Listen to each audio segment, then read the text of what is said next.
Hi friends, it's Brian. Welcome to another edition of Socially Distant. Now listen, today I was going to complain again about people who are denying that the COVID-19 pandemic is a hoax or they're still gathering, they don't want to social distance. But then I figured, what's the point? I can't control them, we can't control them, and they're pretty stupid. All right, what I am going to talk about today is, like you, I'm sure there are times that I allow a little bit of panic to set in. And then I start to be a little jealous of my survivalist and prepper friends who have been kind of looking forward to this for a long time. They've got all kinds of things stockpiled, but the biggest thing they have is the ability to protect themselves in the case of a zombie apocalypse.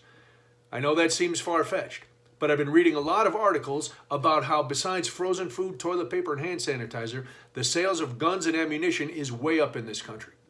So I did what I always do when I have a half-baked idea. I went to my wife to talk to her about it. What I'm finding is my wife has very little faith in my ability to help us survive said zombie apocalypse or any sort of pandemic quarantine kind of situation.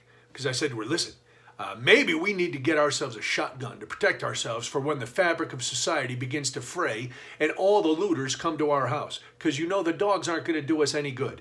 They're just going to roll over on their back, and as long as the looters or zombies bring some kind of treats, the dogs are going to allow them to do whatever they want.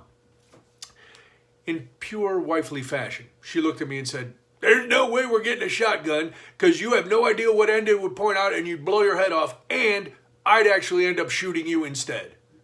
Which makes a lot of sense since I know what it's like to live with me since I've done it for a long time, and it is no treat. Now, I'm not promoting turning your shotgun on someone that bothers you, but I wouldn't blame her, quite frankly, if she did.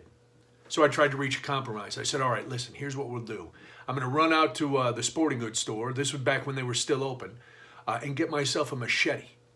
Because we've all seen in zombie movies, you need a machete to kill the zombies. Plus, if things get really bad and I start to have to start foraging for food, I could kill a feral pig with the machete and we'd be good. Then I could grill it out back. We'd eat for weeks. She really thinks I'm dumb because she was like, no, you wouldn't even know what end to hold. You'd cut your arm off.